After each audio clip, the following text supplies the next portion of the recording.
yes, according to my colleagues, I have committed career suicide. I have given up my pension, my retirement, everything, and got fired on May 19th of this year. I got fired, well, I'll go back a little bit. Well, tell them why you got fired, and then we'll go right down the line. Okay, because it started way before the incident I got fired for was not what the incident started. I got fired on May 19th for letting Mr. Foote know that they were calling his daughter a male name in class, and I was told to keep it from him and lied to them. And his kids aren't the only kids, there's about 5 of them. And so these parents have no idea that their kids are transitioning, that they have changed their names in the schools, and that they're helping these children against their parents. That's the saddest thing, and I won't have any part of it. And if Ephesians 6:10, if you don't know it, because this is the storm, and this is the time to stand.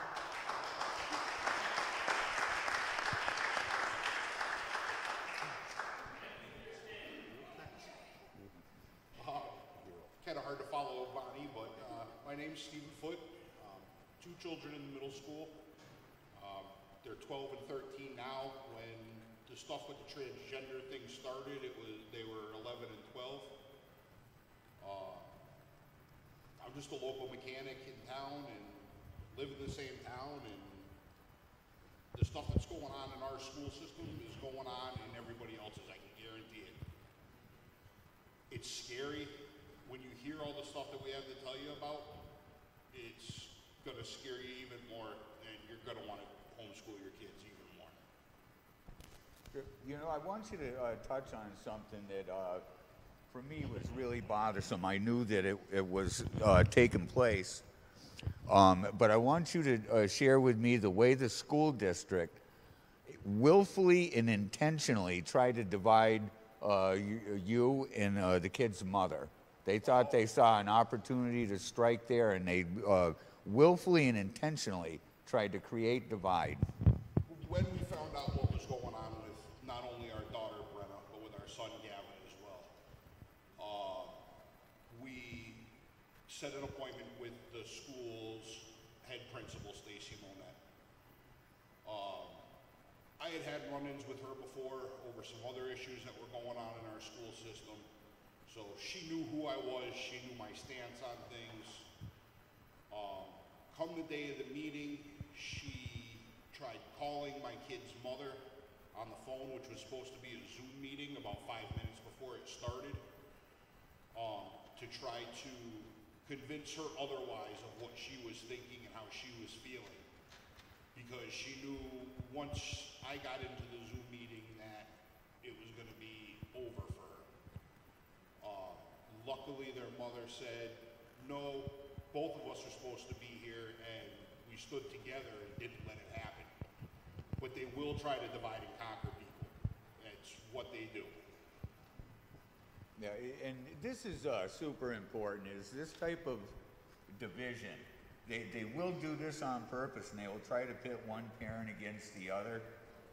And when we wrapped up our interview, I couldn't thank both you and your wife enough for being a real good example, not only for defending yourself inside of a school administrator's office, but in general for these 2 parents to come together despite any past differences, going back to back against the machine for their kids. This is a type of grit that needs to exist in every parent out there, because there are so many enemies that will divide and conquer if they can. In this case, you 2 came together for your children, and that's to be commended, and it's an example for all of us, even on a good day, is our kids cannot be a tug-of-war rope, whether it's between parents or between parents in a school district. You got to come together for these kids, and you both did the right thing there. But be prepared for it, as they will try to divide you and your spouse if they think they can. The other thing they did in that meeting is that this principal did in that meeting as well was, after about 5-10 minutes of me questioning her, and she knew she didn't have any answers, she knew she couldn't defend what they did, she ended the meeting and refused to talk to us and just hung up the phone. They had a conclusion before they even started with you. Yep. I knew Steve through football, and his kids were playing football, and that's how I got involved with this thing. And I went to my parish and asked if we could start a little support group. And so we were holding meetings at the church, and we got attacked bad, where the church was getting hate calls, and it was just awful, where they were fielding these phone calls and everything else.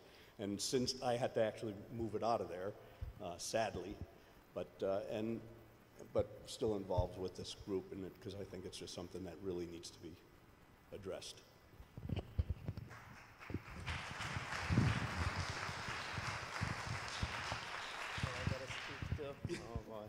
Hello, my name is Mark. Merrick, actually. We are new to the town of Ludlow. I think we've been there 5 years, maybe. Once we found out what's going on, we took action, and we pulled the kids out of school last year. We're homeschooling them. But we didn't give up the fight, so we're still very active and supporting the Ludlow group. We stood up against the school committee and the school system. I think from the pressure that we put on them, we have a non-gender librarian resign, as well as the superintendent. So it's worth it. You got to keep pressure on them, and they'll, like I said, once you turn the light on, they'll scatter like cockroaches, because they know they're not doing a good thing, So that's my story. I'm just going to add that if once you hear Steve and Bonnie's story doesn't inspire you to homeschool, I don't know if anything will. Merrick, what happened when you started advocating for your kids? You went into school. Oh yeah, I went to the. One day I dropped off my daughter, and I went to the office, and I asked principal to go into the library. They wouldn't allow me to go. We were gonna, take the books out to review them, because they gave us forms to fill out. If we want to take the book off the shelf in the library, we have a 2-page report that we have to fill out. Bureaucracy, in my opinion. And the committee that's reviewing the books is made of teachers that are for the books, so it's just a waste of time. But they wouldn't let me in. They said there's a policy that they won't let parents into the library. Basically, they said no way. Fast forward, after Bonnie got fired, I called Stacy Monette. She's a principal of the school, of the middle school, and I asked her a question: why did you fire Bonnie Monette? And she started screaming over the phone, stop harassing me, stop harassing me. And she hung up, and she said, I'm calling the police. I said, okay, So she called the police, and I got served with a trespass notice from the police for a year of just asking her questions. So